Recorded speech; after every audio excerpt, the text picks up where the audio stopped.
Good evening. Once again, we are back with our episode 3 of Jinx Don't Drink, but this guy does, and this guy would be Clay, just Clay.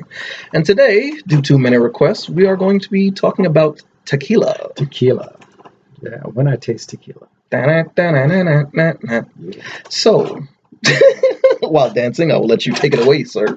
All right, so I guess the best place to start with tequila is like, well, what is tequila?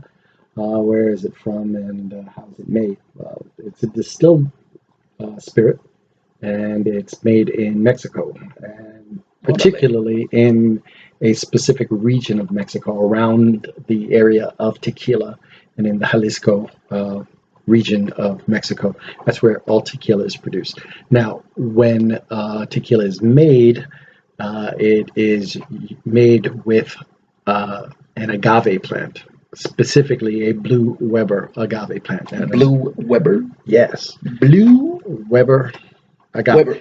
Now, you see, the thing about that is there's a lot of different types of agave, and if they make a distilled beverage using different agaves, that would be mezcal.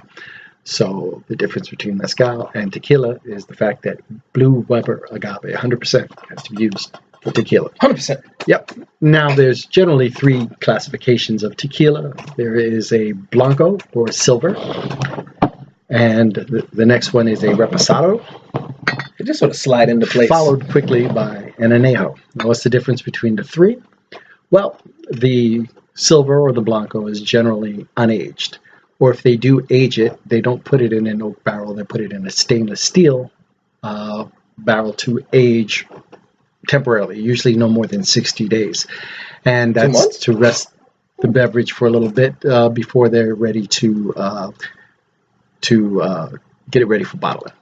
Now, a reposado, which means rested, a reposado has been in an oak barrel for a minimum of 2 months, maximum of just under a year, or right about a year. It's up to the distillery to determine how long they want to do that. And an añejo has been in a barrel for at least 1 year. So that's the difference between the 3.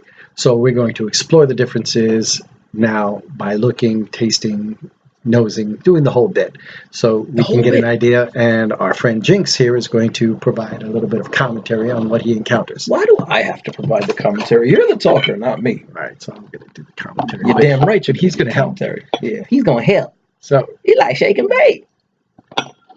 Blanco. Blanco. True to its name. Clear. Well, would Blanco be white? Well, actually, it's clear. Oh. Okay. And that's the way it looks, as you can see, clear in the glass. He says "ooh," which is different than the that he's done previously. But again, I'm working on my 3-letter, what is that, onomatopoeia? Something like that. Something like that. But yeah, yes, it smells quite pleasant. So what you normally find with a Blanco is a lot of the aroma of the actual agave itself. Very present. Very in your face. Words, huh? You get these grassy notes, herbal notes. If the agave was grown in a valley region, and as it grows in a higher region, you get more fruitier notes. So depending on the elevation, you can probably tell where the agave was grown by so nosing you're trying to tell me how high it was is how fruity it gets? Yeah. Words, son. Just like that. That's exactly right. Just like that. So why don't we give this a little taste and see where we go from here.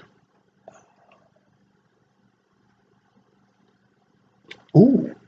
We got an ooh. Yes, just a slight burn. So sometimes you'll find like a little smokiness to a tequila that is a Blanco. A little spiciness. You get all those flavors in there. A lot of flavors. This is true. Herbal notes. It is. What do you think? Okay. Yes, it is quite smoky. It is not like, I don't get a strong agave flavor from it like I was expecting. I was expecting like a very straightforward agave taste, because the aroma is definitely there. Like you could like spread this out and do a line and be like, oh, it smells so good. But it is quite tasty. Uh-huh.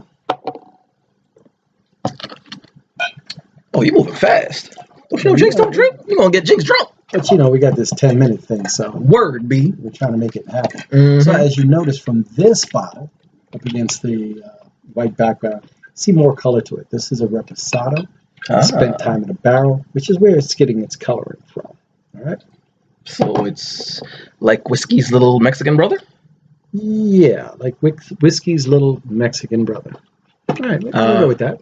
Hermanito? And again, you notice the color in the glass and see more of an amber color to it, or a topaz sort of color. Would you agree? I don't know what color topaz is. All right. I kid. All right, so we knows this. And do you notice any differences as you nose it? I would if I had realized you had poured it.